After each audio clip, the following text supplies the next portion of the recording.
इदानीं वेद स्वाध्यायो भविष्यति। अद्य यजुर्वेदस्य द्वितीयोऽध्यायस्य 12 मन्त्रस्य स्वाध्यायो भविष्यति।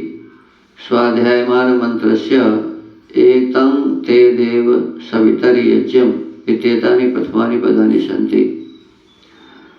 अब वेद स्वाध्याय होगा। आज यजुर्वेद के दूसरे अध्याय के 12वें मंत्र का स्वाध्याय किया जाएगा।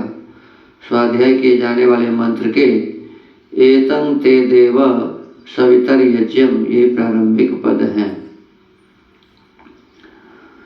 इस मंत्र के ऋषि है एतंत इत्यस्य ऋषि स एव सविता देवता भूरिक बृहति छंदः मध्यमः स्वरः कस्मै प्रयोजनाय केनायं विद्या प्रबंध प्रकाशित इत्युपदिश्यते।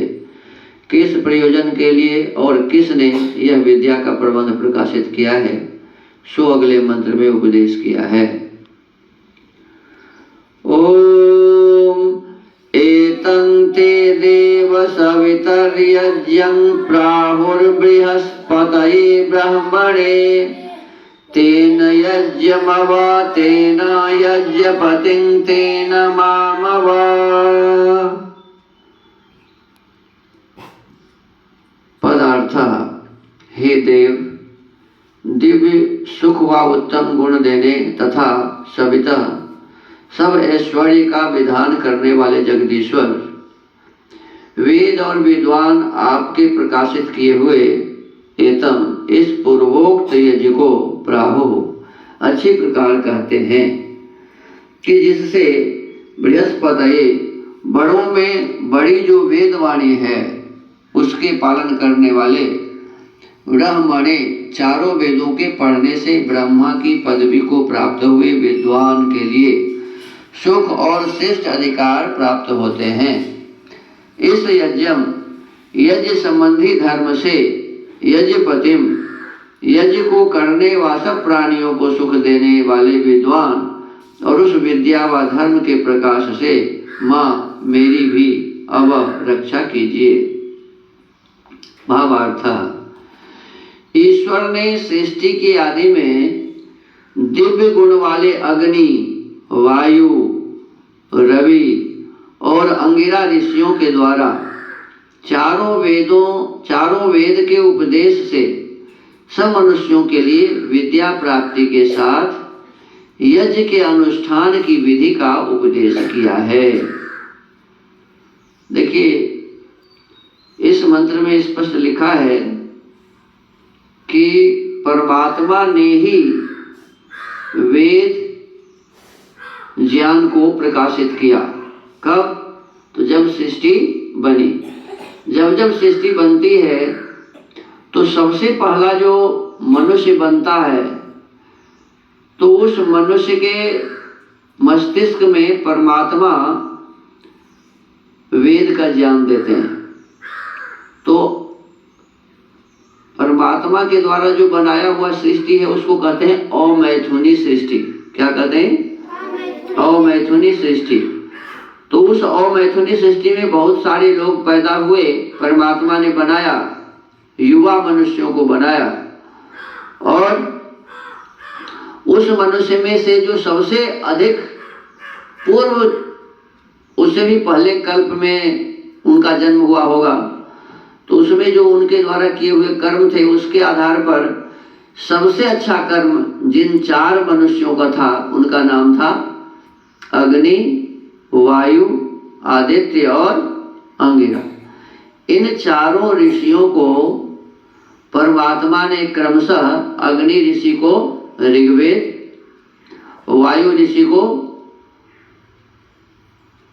यजुर्वेद, आदित्य या उसी को रवि भी कहते हैं, आदित्य को भी रवि भी दूसरा नाम है, तो आदित्य ऋषि को सामवेद और अंगिरा ऋषि को अथर्ववेद का ज्ञान परमात्मा ने ही सबसे प्रथम प्राप्त कराया।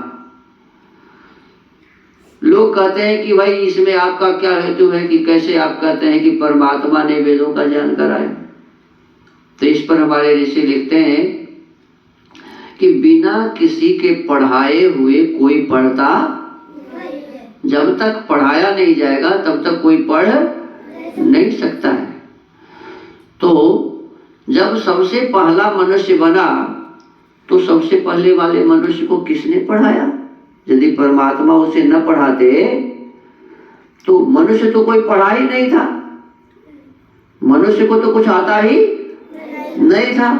तो जब मनुष्य को कुछ आता ही नहीं था और बिना पढ़ाए कोई पढ़ ही नहीं सकता है, सिद्धांत ये है, तो बिना पढ़ाए पढ़ नहीं सकता, सबसे पहले वाला मनुष्य को कोई पढ़ाया नहीं तो कैसे विद्या होगी?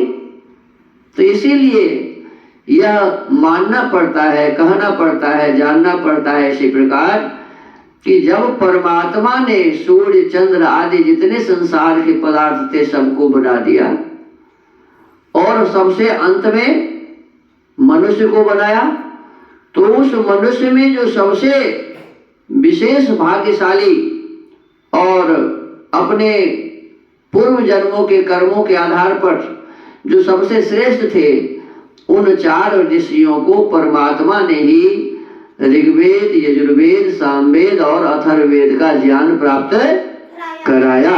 और तब से ये परंपरा विद्वानों के द्वारा अभी तक यहाँ तक आ रहा है। ऋषियों ने एक दूसरों को पढ़ाते हुए इस ज्ञान और विज्ञान को हम तक पहुंचाया है। इसीलिए हमें देव ऋण उतारने का काम करना चाहिए। देवताओं का हमारे ऊपर ऋण है, ऋषियों का हमारे ऊपर ऋण है। ऋषियों का ऋण, यदि वो ऋषि नहीं होते तो हम तक ये वेद ज्ञान नहीं पहुंचता। इसीलिए ऋषियों का ऋण हमारे ऊपर है, उसको चुकाने का काम करना चाहिए। तो यही कहते हैं इसमें कि वेद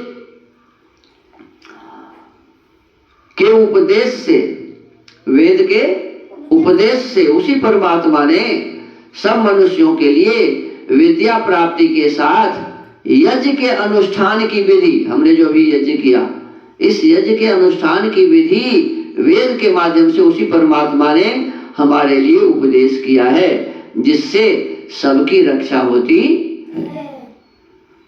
ज्ञान के माध्यम से और यज्ञ के माध्यम से सबकी रक्षा होती है।